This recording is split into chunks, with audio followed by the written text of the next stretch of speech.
हमें कष्ट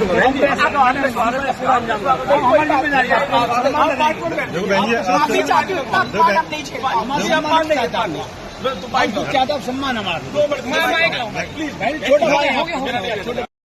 रोल आज आपने कार्यक्रम करा, क्या बात है कि आपके प्रोग्राम की अचानक से, चूंकि मैं समय पे आई थी और कार्यक्रम थोड़ा देर से शुरू हुआ, तो मैंने कोशिश की अपनी प्रस्तुति देने की। तो यहाँ के जो आज के आयोजक हैं और जो सुभारती यूनिवर्सिटी की प्रोफेसर हैं डॉक्टर भावना ग्रोवर, इन दोनों ने बीच में आके मेरा कार्यक्रम रोका और मुझे भरे कार्यक्रम में बीच प्रस्तुति में से मुझे मना किया गया कि आपको प्रस्तुति नहीं देनी है। एक ट्रांसजेंडर व्यक्ति के अधिकारों का संरक्षण करने के लिए सरकार इतना काम कर रही है और वहीं दूसरे ट्रांसजेंडर व्यक्ति को आप मन से रोक रहे हैं सिर्फ इसलिए। उसकी गलती क्या है कि वो अपनी प्रस्तुति दे रही है और भरे मंच पे मुझे रोका गया, भरे मंच से मुझे टोका गया। और भावना ग्रोवर ने और जो आयोजक थे उन्होंने मुझे बहुत ज़्यादा अपने शब्दों से अपमानित किया, मेरी लैंगिकता को अपमानित किया, मुझे बहुत गंदे शब्दों से, यहाँ तक कि मुझसे कहा कि इतना मेरा 1.5 घंटा खा गई, अगर तेरी जगह कोई और होती तो चप्पल से मारते।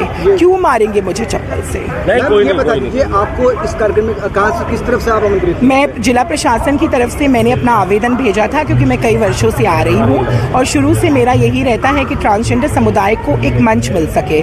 मैं Uttar Pradesh transgender welfare board की सदस्य हूँ, तो एक सदस्य होने के नाते, एक सरकार की उत्तराधिकारी होने के नाते मेरा कर्तव्य बनता है कि अपने कला और साहित्य से, आप सोचिए मैं सुबह से 5 बजे से लखनऊ से आई हूँ, अब जाके पहुंची और मुझे भरे मन से प्रस्तुति करने से रोक दिया सिर्फ लैंगिकता के विषय से। मैं मानव अधिकार आयोग को ये याचिका दायर करना चाहूंगी और मैं मानव अधिकार आयोग में भी ये कहूंगी कि अगर हमारे अधिकार, लैंगिक अधिकार सुरक्षित नहीं है तो इस देश में कुछ भी सुरक्षित नहीं है। स्थानीय प्रशासन से आपने अपनी शिकायत की? अभी जो मुझे किसी से कोई शिकायत नहीं करनी। किस बात की? आप तो सब देख रहे थे ना किस तरीके से उन्होंने मंच में आके माइक छुड़ा लिया, भरे मंच में उन्होंने ऊधम मचाया। उन महानुभाव ने भरे मंच में कार्यक्रम रोक दिया। इससे बड़ा आप लोग नहीं देख रहे थे क्या?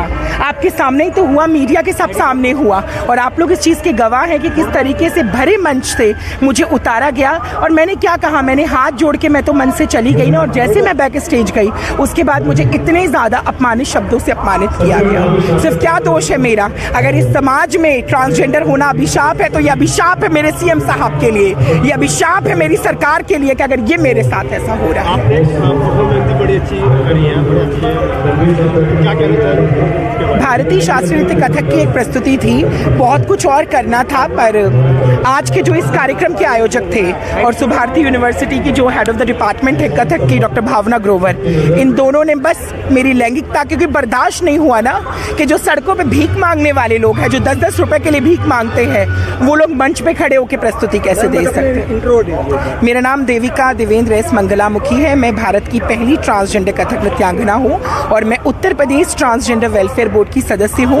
और कई वर्षों से दर्जा हमारी सरकार में नहीं दिया जाता है, दरगाह समाजवादी सरकार में दिया जाता था। मैं सिर्फ और सिर्फ Uttar Pradesh transgender welfare board की सदस्य हूँ, सलाहकार के रूप में सरकार की सेवा करती हूँ और कई वर्षों से मैं अपनी सरकार में अभूतपूर्व कार्य कर रही हूँ, जिसकी प्रशंसा माननीय सीएम साहब खुद करते हैं। मैं भारतीय शास्त्रीय नृत्य में ट्रांसजेंडर समुदाय के व्यक्तियों को मूल धारा में जोड़ने के लिए हर रोज संघर्ष कर रही हूँ, पर मुझे नहीं पता था मेरे ही प्रदेश में, मेरे ही उत्तर प्रदेश में, मेरे ही राज्य में, मेरठ में आज ये होगा जो कभी 4 सालों में नहीं हुआ। ये आयोजक हैं, हर साल ये समिति के सदस्य हैं, इन लोगों को आप पहचान लीजिए, नासिर जी, हर साल मुझे ये लोग बुलाते थे, हर साल ये लोग हमेशा रहते थे। आज तक ये कभी नहीं हुआ, 4 साल में पहली बार इतना अपमान देखने को मिला और इसका सारा श्रेय मैं जिलाधिकारी महोदय को नहीं दूंगी, मैं अपर नगर आयुक्त को। उन्होंने तो बहुत सुंदर व्यवस्थाएं करी, उन्होंने तो हर चीज़, मेरे रहने से, मेरे खाने से, मुझे प्रोटोकॉल दिया, मुझे सम्मान दिया, मुझे रहने खाने की व्यवस्था करी,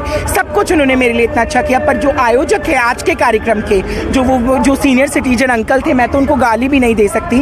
उन्होंने मुझे हिजड़ा छक्का क्या नहीं बोला, पर मैं उनको ये गाली नहीं दे सकती। और भावना ग्रोवर जी, आपसे मैं ये उम्मीद नहीं रखती थी कि आप एक कलाकार होके दूसरी कलाकार को ये गालियां दें। बहुत ज़्यादा सहयोग मिला। शिव रुद्राष्टकम की प्रस्तुति थी, भगवान भोलेनाथ को मनाने की कोशिश थी, पर मैम अभी आपने माइक पे ये कहा भरे मंच पे कि अब आप मेरठ नहीं आओगे। मैं नहीं आऊंगी, कसम खाती हूँ, मैं कसम खाती हूँ माता रानी की, मैं नहीं आऊंगी, इतना अपमान सहने नहीं आऊंगी। मैं आपसे पूछती हूँ कि अगर आप लोगों को कोई भरे मंच से ऐसे हाथ पकड़ के उतार दे तो आप लोग क्या करेंगे? तो आगे भी ये लड़ाई लड़ोगे आप? ये अधिकार की लड़ाई तो अधिकारों की लड़ाई तो मैं हर रोज लड़ी, और ये पहली बार नहीं हुआ है मेरे साथ। हमें तो घरों से बाहर भगा दिया जाता है, हमें तो समाज से बाहर भगा दिया जाता है, हमें तो ऑफिसों से बाहर भगा दिया जाता है, फिर भी हमारे अंदर हिम्मत है कि हम आगे बढ़ते हैं। Thank you sir.